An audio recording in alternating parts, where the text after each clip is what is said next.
기왕에 뭐 사순식이 내가 주님을 위해서 하나도 한 게 없으니까 한 끼 좀 희생하겠다. 그런 분들은 또 한 끼를 굶으셔서 또 깨끗한 그런 마음으로 주님의 말씀을 받아들일 수 있으면 좋겠습니다. 저에게 주어진 시간이 약 한 30분 정도 되는데 그 시간이 너무 짧아가지고 조금 강의를 일찍 시작하고 그리고 강의를 조금 해서 한 40분 정도 강의를 하도록 하겠습니다. 사실 이사야서와 오늘 할 예레미야서를 40분에 강의한다는 것은 거의 불가능한 일이라고 보여지고 이런 걸 갖다가 이 번갯불에 콩 버먹는다 그러죠. 그리고 또 그 말 타고 가면서 경치를 바라본다. 말 타고 가면서 경치를 바라보면 그 경치가 제대로 보이겠어요? 그냥 지나가 버리고 말지. 그렇지만 어쨌든지 제가 오늘 여러분들에게 이렇게 그 강의하는 이유는 이번 통독 피정을 하는 데 있어서 여러분들에게 도움이 될 만한 그런 중요한 안내를 하는 그런 강의를 하겠습니다. 그래서 저도 어제 1시간 통독을 같이 해봤지만 좋은 점도 있고 또 답답한 점도 있었을 거라고 생각을 합니다.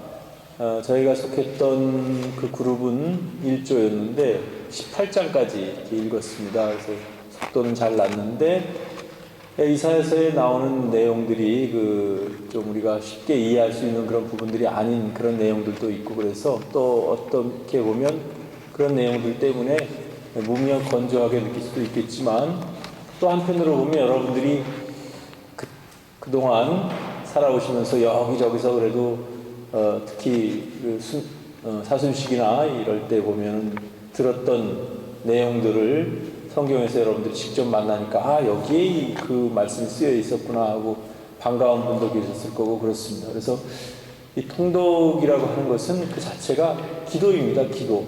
그러니까 단순히 성경을 읽는다고 생각하지 말고 기도하는 마음으로 같이 하다 보면 어떤 내용에 궁금하고 뭐 내용이 이게 무슨 뜻일까 그런 의미보다는 그냥 전체적으로 읽어가면서 그 안에서 이사야 예언서를 통해서 주님께서 주시려고 하는 메시지가 이런 것이었구나 그런 것들을 찾아낼 수 있으면 그것으로 족합니다. 그리고 저는 그렇게 생각합니다. 항상 많은 것을 다 가지려고 하지 말고 그 중에 한 말씀이라도 정말 읽어 나가면서 내 마음에 딱 이렇게 와닿는 그런 말씀이 있으면 그 말씀 한마디로서도 여러분들은 행복할 수 있고 그 말씀으로 위로를 삼을 수 있었으면 좋겠다. 그런 것이 이번 통독의 그런 취지입니다. 그리고 사실 우리가 천주교 신자로서 살아가면서 그동안 성경에 대해서 이렇게 집중적으로 읽어본 적도 사실은 거의 없고 물론 통독 피정을 해본 경험이 있으신 분들은 있겠지만은 대부분 보면 너무 설렁설렁 신앙생활하는 것은 아닌가 그런 생각을 해봅니다. 어제도 제가 미사 중에 말씀을 드린 바 있지만 예로니모 성인은 이렇게 말씀하셨어요. 성경을 모르면 하느님을 모른다. 근데 그건 맞는 말씀입니다. 왜냐하면 성경은 모두가 하느님의 말씀으로 이루어진 책이기 때문에 성경을 모른다, 성경을 안 읽었다 하는 것은 하느님을 모른다는 뜻입니다. 그래서 오늘 성경에 대해서 이렇게 간략하게 설명을 하면서 나가겠습니다. 시간이 많지 않은 관계로 해서 굉장히 축소해가지고 짧게 설명을 하니까 이렇게 잘 들으시면 오늘 성경 통독하는데 큰 도움이 될 겁니다. 우선 성경을 우리가 분류할 때에 크게 구약과 신약으로 분류를 하죠. 그건 알고 있죠. 기본적으로 구약은 몇 권입니까? 46권. 신약은 그래서 합쳐서 그렇습니다.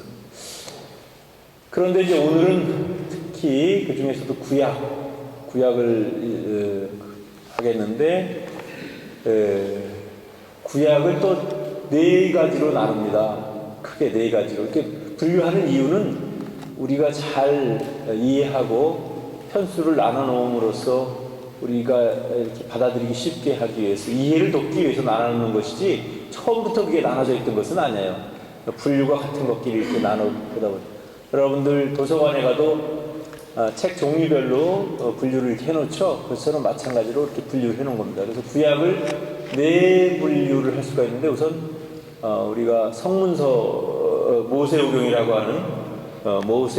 하는 그 부분을 하나의 파트로 놓을 수가 있고, 그래서 모세오경, 창세기, 출애굽기, 민수기, 신명기, 레위기 이렇게 5권의 책이 있죠. 사실은 이것도 뭐 역사서를 집어넣을 수도 있지만, 그러나 그냥 모세오경이라고 해서 따로 떼어놓습니다. 그리고 또 하나가 역사서입니다.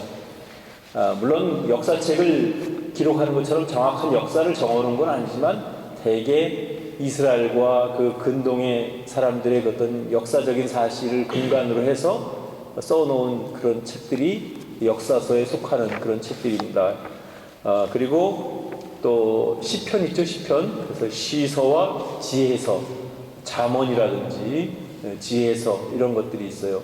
그리고 마지막으로 예언서라는 것이 있는데, 오늘 우리가 공부할 것은 바로 예언서 그 부분입니다. 그리고 예언서를 다시 또 구분을 하면 3대 예언서와 12소 예언서를 이렇게 나눠져요. 제가 왜 이렇게 말씀을 성경에서부터 쭉 구약 신약부터 이렇게 쭉 나가냐면, 여러분들이 성경을 이렇게 분류하는구나, 그래서 우리가 공부할 것이 지금 어디에 위치해 있구나, 그거를 알아들으시라고 그렇게 말씀드리는 거예요. 그래서 오늘 할 게 예언서인데, 예언서는 다시 3대 예언서하고 12소 예언서로 나눠지는데, 이 나누는 이유는 다른 건 없고, 3대 예언서는 분량이 많아요. 분량이 많고 12소 예언서는 상대적으로 분량이 적습니다. 그래서 12소 예언서의 모든 분량을 합쳐도 3대 예언서의 한 권의 책보다도 분량이 적은, 그래서 대와 소를 가렸습니다. 그래서 3대 예언서에는 이사야, 예레미야, 에제키엘 이 세 가지 성경이 있고, 12소 예언서도 쭉 있는데 그건 나중에 또 뭐 말씀드리도록 하고, 그래서 그 중에서도 오늘은 시간 관계상 3대 예언서를 다 못하고 이사야서하고 예레미야서만 이렇게 하게 되겠습니다. 자, 그러면 예언이라는 것이 어떤 것일까에 대해서 한번 하는데, 여러분들 예언 그러면 다 똑같은 거라고 생각할지 모르겠지만, 성경에서 말하는 예언은 보통 밖에서 말하는 예언하고 조금 차이가 있습니다. 한문으로 하면 이해가 쉬울 것 같아가지고 한문으로 말씀드리면, 보통 사람들이 미래를 미리 알려주는, 점치는 일 뭐 이런 그걸 미리 예자를 씁니다. 미리 예자. 제가 명피이기 때문에 이렇게 판소리해서 한문으로 딱 쓰면 좋겠는데 판이 없어가지고 그냥 댁에 가서 한번 찾아보십시오. 미리 예자라는 게 있고 맡길 예자라는 게 있어요. 그래서 보통 우리가 말하는 예언, 즉 미래에 아직 이루어지지 않은 일들을 미리 알려주는, 또는 그것을 미리 이야기하는 것을 예언이라고 하는데, 그 예언은 성경에서 말하는 예언하고 다릅니다. 성경에서 말하는 예언은 맡길 예자를 씁니다. 맡길 예. 그래서 뭐냐? 하느님의 말씀을 예언자에게 맡긴다. 여러분들 돈을 어디다 맡기죠? 은행에 맡기죠. 그걸 예금한다 그러죠. 왜 은행에 맡깁니까? 네? 은행이 믿을만 하니까 그렇죠. 우리 집에다가 맡겨놨다가 누가 또 들어와서 훔쳐갈 수도 있고 안전하지 않으니까, 그거보다는 안전한, 믿을만한 어디에 맡깁니까? 은행에 맡기죠. 그처럼 하느님의 말씀을 전할 수 있는 사람, 그걸 믿을만한 사람, 그 사람들이 바로 누구냐면 예언자입니다. 그래서 성경에서, 특별히 구약 성경에서 말하는 예언자는 미래를 예언하기도 하지만, 오히려 미래를 예언하는 그런 의미보다는 하느님의 말씀을 맡아서 그 말씀을 충실히 전할 수 있는 사람들을 예언자라고 이야기를 합니다. 그래서 그런 개념으로 이해하는 것이, 우리가 예언서 그랬을 때 여기는 무슨 미래에 대해서 예언하나 보다. 물론 따지고 보면 미래에 대해서도 이야기합니다. 앞으로 어떻게 될 것이다. 바빌론이 어떻게 멸망할 거고 아시리아가 어떻게 멸망할 것이다. 그런 미래에 대한 것도 이야기하지만, 사실은 그런 미래에 대한 것에 국한된 것이 아니라 과거의 역사를 통해서 혹은 현재의 문제들을 통해서 예언을 전달해 주고 있습니다.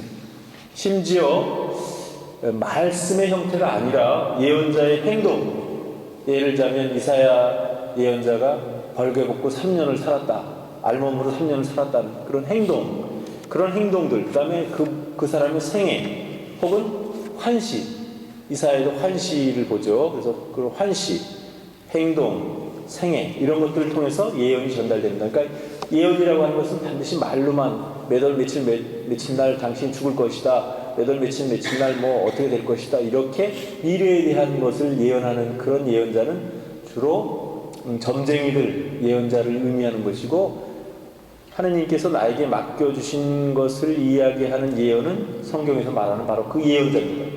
그리고 그 예언은 과거와 현재와 미래에 대한 모든 예언이 가능하고, 그 예언은 어떤 개인이 자기의 느낌을 이야기하는 것이 아니라 하느님께서 그 예언자를 통해서 하시고자 하는 말씀을 백성들에게 충실히 전해주는 그런 역할을 하게 되는 것입니다.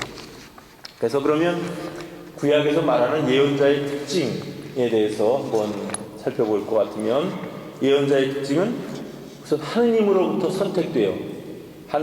선택되어 그분의 말씀을 받고 또 그 위탁된 말씀을 하느님 대신 사람들 앞에서 선포하는 사람들, 이런 사람들을 예언자라고 말을 했던 것입니다. 그러니까 보통 우리가 흔히 생각할 때 무슨 예언은 신기한 것, 미래의 것을 미리 맞추는 것, 그런 의미의 그런 예언과는 좀 차이가 있죠, 그죠? 그걸 잘 이해할 겁니다. 그래서 예언자의 특징을 세 가지만 이야기하자면은, 우선 예언자는 하느님으로부터 불림을 받은 그런 사람이다라는 것입니다. 그래서 구약성서의 예언직은 어떤 특정한 지파나 가문에 의해서 세습되었던 왕이나 사제들의 그런 구별되는 특징과는 다릅니다. 그 무슨 얘기냐면, 왕이나 혹은 어떤 특정한 지파 가문은 세습되잖아요. 세습. 그렇지만 예언자들은 그때마다 직업이나 가문, 특정 지파와 상관없이 개별적으로 하느님이 부르십니다. 개별적으로. 그래서 어떤 사람은, 예를 들자면 아모스 같은 경우는 가축대를 관리하던 목자였는데 불림을 받았고, 이사야는 예루살렘의 명문 집안 출신이었습니다. 불림을 받았습니다. 그러니까 명문 집안 출신이나 뭐 목자나 뭐 가난한 사람이나 뭐 상관없어요. 배운 사람이나 배우지 못한 사람이나 상관없고, 언제든지 하느님이 부르시면 그 부르심에 응답하게 되는 그것이 바로 예언자입니다. 반면에 예레미야라고 하는 예언자, 우리가 이제 또 읽게 될 예레미야 예언자라고 하는 사람은 베냐민 땅 아나톳에 살던 사제 힐키야의 아들이에요. 그러니까 사제의 아들이었어요. 그리고 또 에제키엘도 있게 되고, 그래서 이런 에제키엘도 역시 사제입니다. 사제인데 예언자로 불린 거예요. 사제하고 예언자의 차이는 뭐냐? 사제는 제사를 지내는 제사장이고, 예언자는 주님의 말씀을 받아서 전하는 그런 예언을 하는 그 부분입니다. 그러니까 예언자와 사제가 사실은 같을 수도 있고 같지 않을 수도 있다는 것. 그 다음에 두 번째로 예언자의 특징은 하느님의 말씀의 선포자라는 거예요. 하느님의 말씀을 받아 전해야 되는 거예요. 그래서 우리가 오늘 읽게 될 예레미야서 1장 9절에 보면, 이제 하느님께서는 당신의 말씀을 손수 예언자의 입에 담아주신다 그랬어요. 그래서 예를 들자면 에제키엘서에서도 하느님의 말씀이 적힌 두루마리를 받아 먹은 예언자는 내가 그것을 먹으니 꿀처럼 입에 달았다, 그렇게 이야기합니다. 실제로 그런 말씀을 받아 먹었느냐? 그건 아니고, 그만큼 하느님의 말씀이라는 것이 중요하고 우리의 생명과 직결되는 것이기 때문에 먹는다는 표현을 쓴 거예요. 먹는다는. 우리 안 먹으면 어떻게 돼요? 한 끼 안 먹는 건 괜찮지만 계속 안 먹으면 죽죠. 그래서 말씀을 받아 삼켰다, 말씀을 받아 먹었다라는 것은 그만큼 하느님의 말씀이 중요하다는 것을 이렇게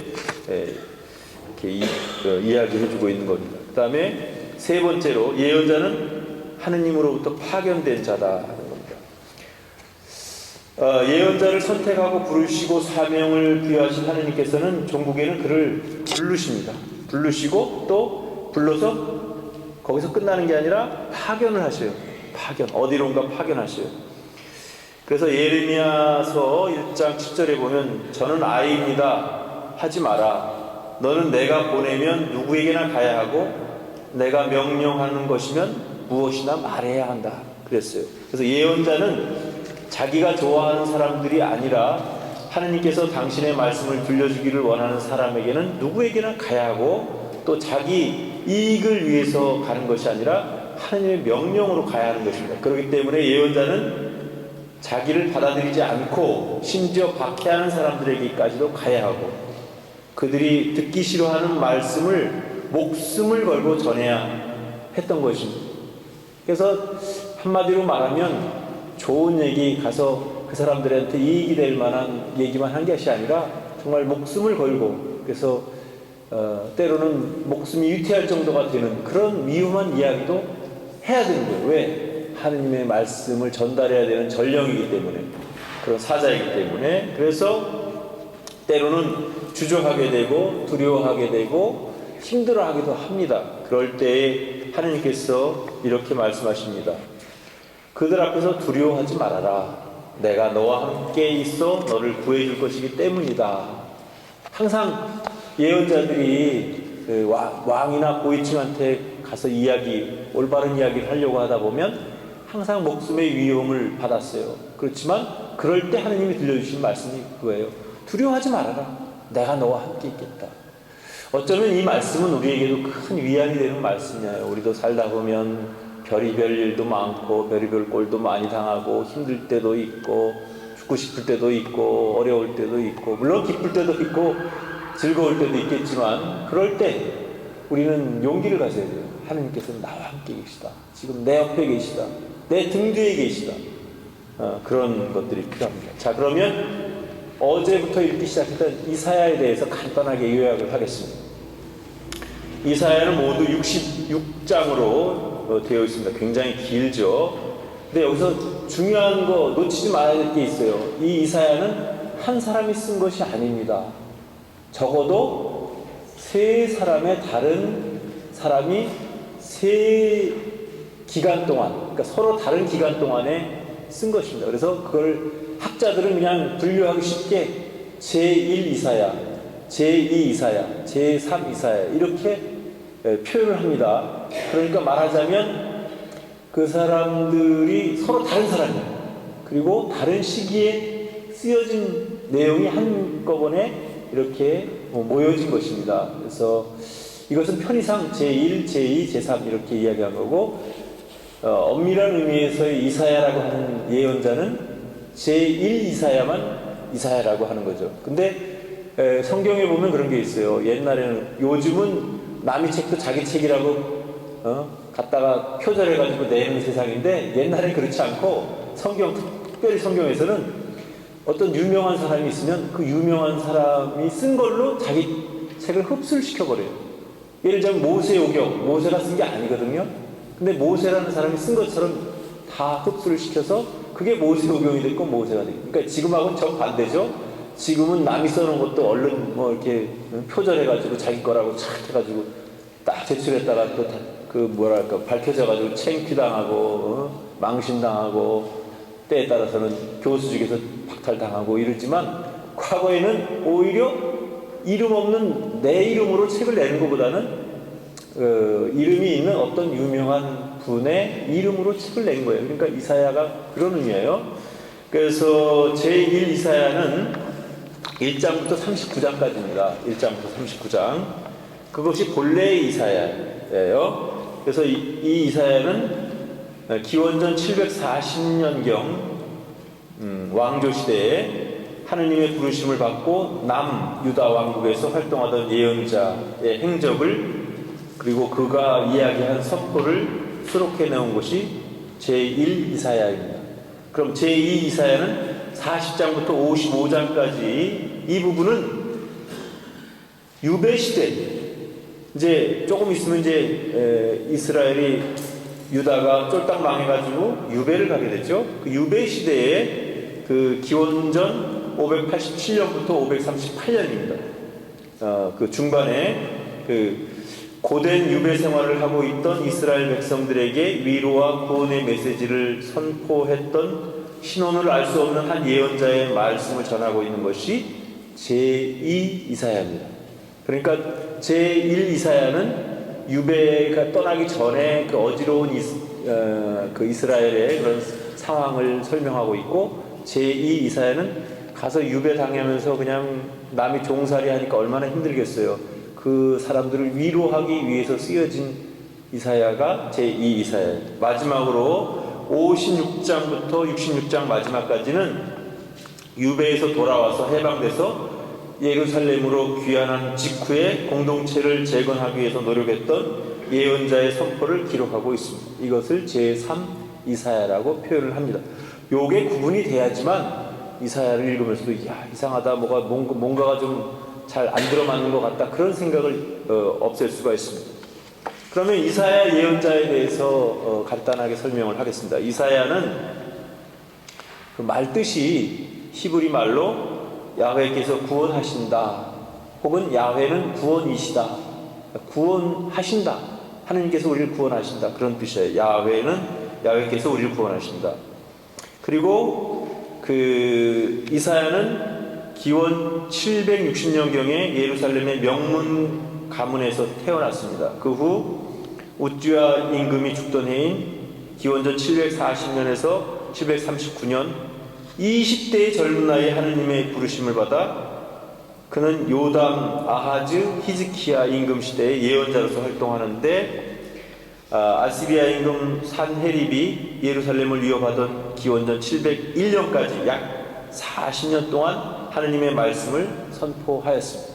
그러니까 20대의 예언자가 되는 거예요. 요즘 같으면 20대가 뭐라고 이야기하면 아마 아무도 거기에 귀 기울이지 않았을 것 같아요. 근데 20대의 예언자가 돼가지고 40년을 했으니까 60대까지 예언자로서 활동을 한 것입니다. 그가 한 그 선포 내용 중에 중요한 것은 일단 신하의 계약이 뭐죠?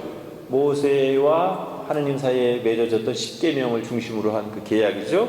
그 계약과 그 다음에 다윗 계약이라는 게 있어요. 다윗 계약은 뭐냐 하면 다윗 왕조를 세우시어 당신의 백성을 정의를 되찾아 주시겠다 하는, 그래서 다윗 가문에서 구세주를 탄생시키겠다 하는 그런 두 가지 계약을 충실하게 지켜야 하는 이스라엘 사람들임에도 불구하고 그 계약에 충실하지 않았다는 것을 밝혀주는 것이죠. 당시 이스라엘 백성들의 삶을 고발하고 하느님께 대한 전적인 믿음을 촉구하였으며, 나아가 메시아의 오심을 선포함으로써 하느님의 구원 의지를 밝히고 있습니다. 이것이 이사야서예요. 그러니까 이 부분을 잘 알아들어야 될 겁니다. 그러면 그 당시 시대적 상황을 잠깐 말씀드리겠습니다. 이사야가 활동하던 당시에는 이스라엘은 내우 외환을 겪고 있었어요. 안쪽으로도 근심 걱정, 바깥쪽으로도 근심 걱정이 있었던 그런 시기였습니다. 우선 내부적으로는 하느님의 백성으로서의 정체성을 위협하던 위기에 직면해 있었고, 일부 권력가들, 횡포극심한 부의 편중, 이기적 향락주의로 말미암아 몰래 이웃, 특별히 가난한 사람들을 사랑하고 정의를 구현해야 할 공동체 내부에는 부정과 불의, 억압과 착취가 만연해 있었습니다. 그래서 이사야서 쭉 읽어보면은 정의롭지 못하게 돈 받아 먹고서 재판을 제대로 하지 못하는 사람들아 뭐 하면서 권력층과 부유한 사람들과 그런 사람들의 부정과 불의에 대해서 계속 고발합니다. 오늘도 아마 쭉 읽으면서 그런 내용들이 많이 나올 겁니다. 그러면 이게 그 당시의 시대 상황이었구나 라고 여러분들이 이해하시면 될 겁니다. 또 종교적으로는 혼합주의가 하기 시작했어요. 다시 번창하기 시작했어요. 처음 번창한 건 아니지만 종교가 자꾸만 짬뽕 종교가 되는 거예요. 우리가 이렇게 생각할 수 있어요. 그 당시에는 지금과는 달리 종교가 국가의 종교였어요. 그러니까 말하자면 국가에서 니네 이거 믿어라 그러면 다 믿어야 되는 거예요. 지금 이슬람 국가가 그렇죠. 이슬람이 우리 국교가 이슬람이다 그러면 다 이슬람 믿어야 되잖아요. 마찬가지 옛날에 그랬어요. 그런데 보면은 계속 니네는 왜 하느님을 믿지 않고 왜 미신에 빠져 있고 왜 너희는 다른 신을 섬기고 그러냐 하는 그런 이야기가 나옵니다. 그래서 우리는 의아할 수 있어요. 왜 나라에서도 이렇게 장렬하고 나라에서도 그 신앙을 믿도록 하느님을 믿도록 장려하고 또 국가 자체가 하느님을 믿고 제사를 지내고 지금으로 치면 미사를 봉헌하고 그러는데 왜 그 사람들은 왜 하느님을 안 믿고 미신을 믿고 그랬을까? 그런데 그것은 사실은 외적인 예배, 외적인 제사는 정기적으로 지내셨지만 뭐가 문제였냐면 마음이 문제였어요. 마음. 그래서 이사야서에 보면 이런 내용이 나옵니다. 이 백성이 입술로는 나를 찬양하여도 마음으로는 나를 외면하는구나. 입으로만 하는 거예요. 입으로만. 그러다 보니까 굉장히 형식적인 종교가 되고 어떤 외형에 치우치는 그런 종교가 되고 마음은 이미 떠나버리는 그런 종교 형태를 보이고 있었습니다. 이에 비해서 외부적으로 보면은 아시리아의 침략으로 인해서 기원전 722년에 북쪽에 있었던 이스라엘이 멸망을 하게 되고 남쪽에 있던 유다 역시 강대국의 세력 틈바구니 속에서 나날이 불안한 나날을 보내고 있었습니다. 이런 생활 속에서 이스라엘은 하느님께 의지하고 그분의 말씀에 충실한 삶을 살지 않고 현실적인 이익과 쾌락을 추구하며 강대국에 의지하는 정치적 기회주의에 기울어지고 갑니다.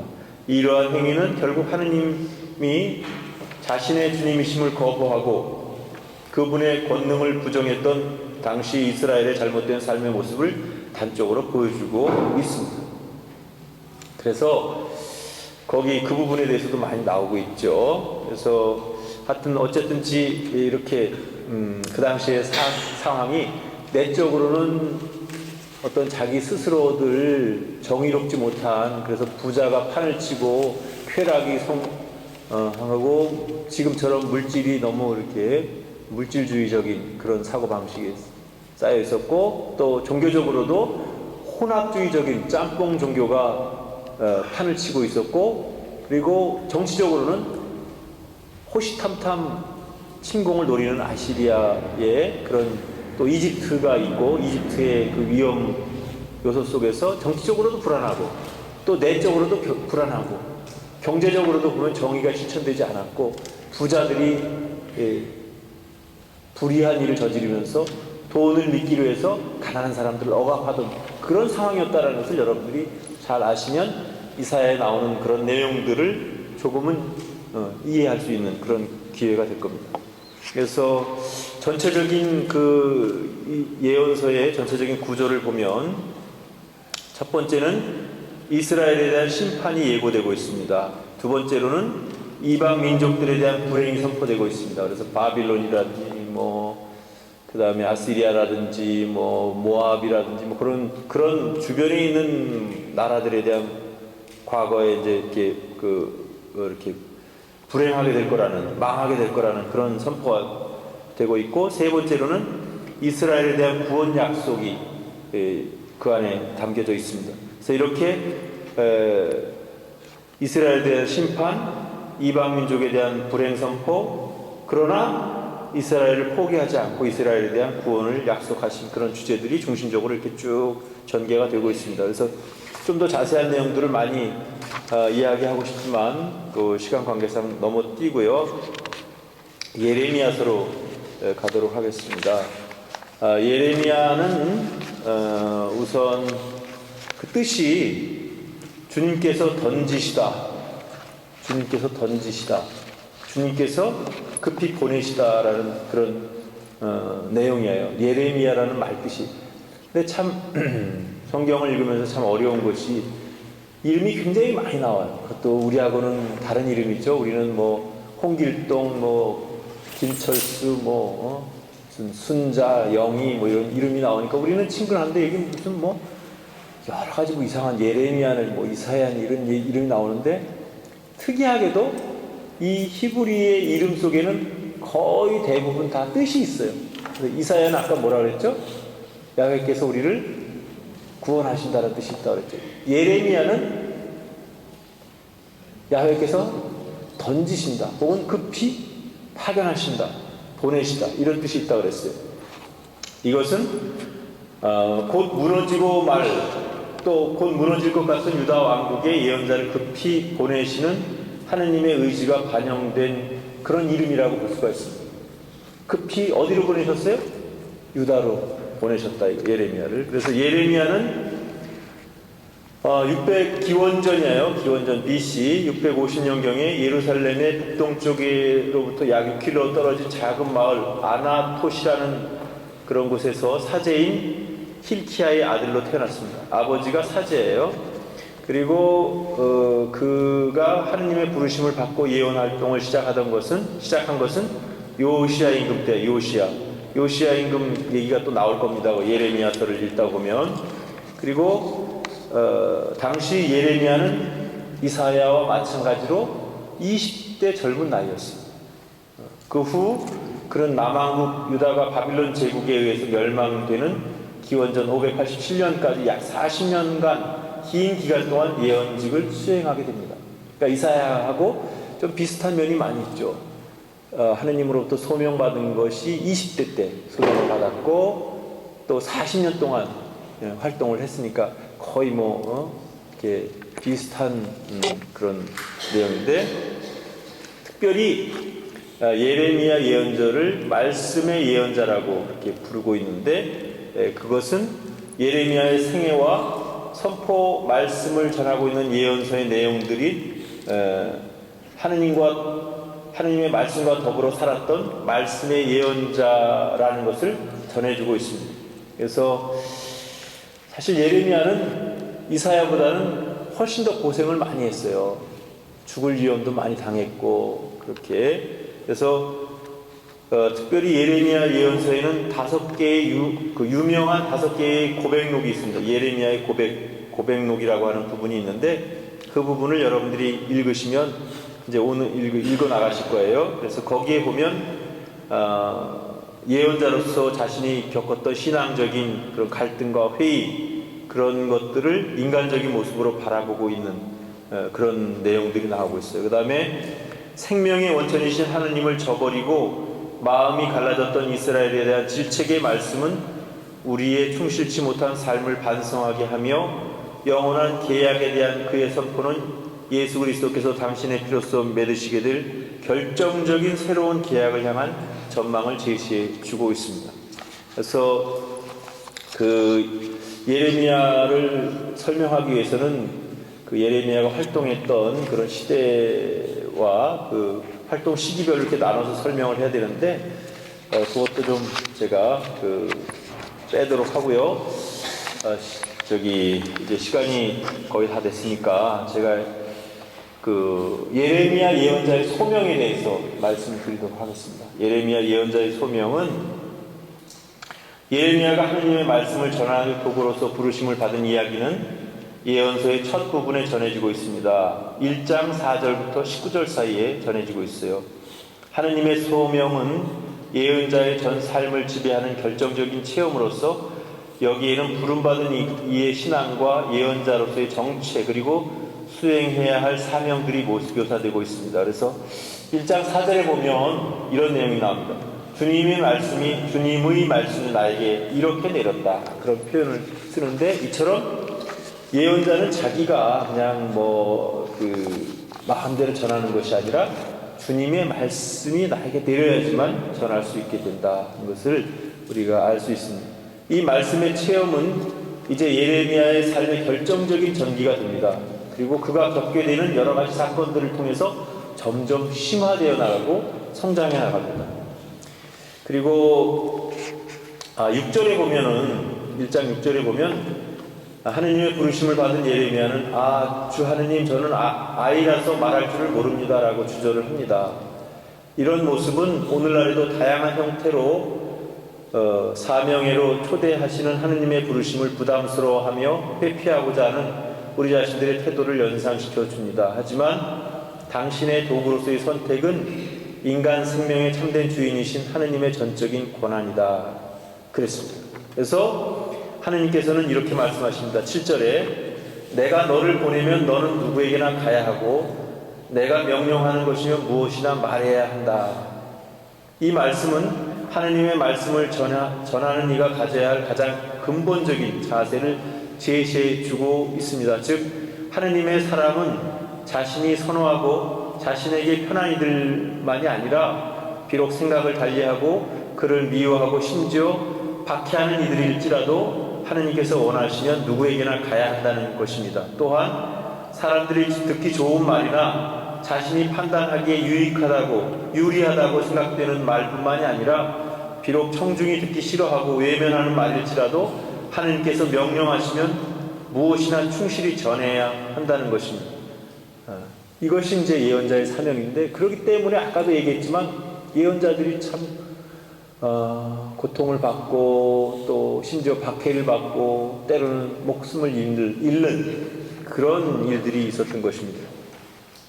하느님께서는 예레미야에게 예언자로서의 직무와 권한을 맡기십니다. 그래서 1장 10절에 보면 이제 내가 너의 입에 내 말을 담아준다. 이렇게 표현했어요. 내가 내 입에 내 말을 담아준다. 그래서 예언자로서의 수행할 사명이 뽑고 허물며 없애고 부수며 세우고 심는 것이라고 이렇게 이야기해 주는데 이 개념이 참 중요한 개념입니다. 뽑고 허물고 없애고 부수며, 여기까지는 뭐예요? 지금 현재 이스라엘이 잘못되어 있고 잘못된 신앙생활과 잘못된 삶의 자세와 정말 가난한 사람들을 도와주고 가난한 이들과 함께하고 과부나 고아를 돌보아야 되는데 과부나 고아를 돌보기는커녕 부자들은 띵까띵까하면서 자기네 그 좋을 대로, 그리고 자기네들만 모여가지고 따로 무슨 호화찬란하게 파티를 연다든지 자기네끼리 이렇게 먹는 거예요. 그리고 가난한 이들의 그런 현실에 대해서 외면하고 살았던 것입니다. 거기에 대해서 고발을 하는 것입니다. 아마 모르긴 몰라도 지금도 그런 그때처럼 심하진 않지만 그와 비슷한 현상들이 우리가 살고 있는 이 세상에서, 우리 사회에서 이루어지고 있는 것은 아닌가, 그런 반성을 해볼 필요도 있겠습니다. 어쨌든지 간에 우리는 이러한 예레미야나 이사야의 이러한 그 예언의 그 소리를 귀담아 들으면서 그 당시의 상황과 지금의 상황이 그렇게 다르지 않다는 것, 물론 등장인물도 다르고 시대 연대도 다르고 여러 가지 다른 그런 점들도 있지만, 그렇지만 그럼에도 불구하고 기본적으로 우리의 마인드나 또는 우리 사회에 깔려있는 그런 모든 모습들이 바로 비슷한 모습들이 아닌가, 그런 생각을 하게 됩니다. 그래서 특별히 이사야서나 예레미야서를 읽으면서 여러분들이 그 점에 대해서 좀 관심을 갖고 읽었으면 좋겠고, 특별히 오늘날에는 그 환경 파괴나 자연 파괴로 인한 자연의 재앙으로 인해서 우리가 얼마나 큰 고통을 겪고 있는가 하는 것을 생각하면서, 그것도 이미 이사야서나 예레미야서에 예고되어 있었던 그런 사건이라는 것, 그런 일이라는 것. 그러니까 다시 말하면 성경은 과거에 옛날에 쓰여졌던 옛날 이야기 책이 아니고 오늘을 살고 있는 나에게, 지금 나에게 들려주시는 하느님의 말씀이고, 지금 우리 사회가 우리 주위에 있는 모든 사람들의 그 삶의 모습 안에 그대로 연결되는 그런 내용들이에요. 그래서 그런 내용들이 우리에게 지혜를 주고, 그런 내용들이 우리에게 다시금 어떻게 해야 하느님의 뜻을 따르는 것이고 어떻게 해야 하느님을 향해서 나가는 것인가 하는 것을 우리에게 알려주신다고 볼 수가 있겠습니다. 그래서 이 통독을 통해서 여러분들이 많은 것을 얻기보다는 저는 적어도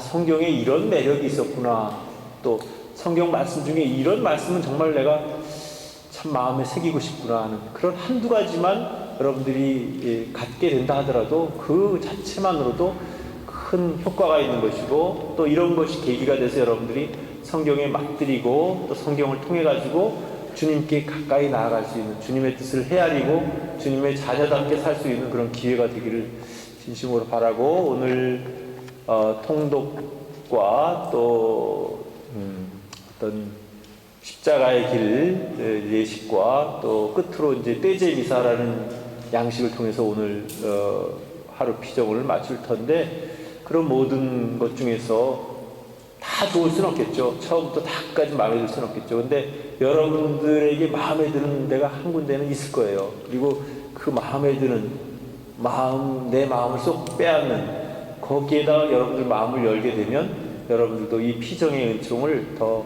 풍부하게 받을 수 있을 거라고 생각합니다. 그러면 잠시 쉬셨다가 이제 통독으로 들어가도록 하겠습니다.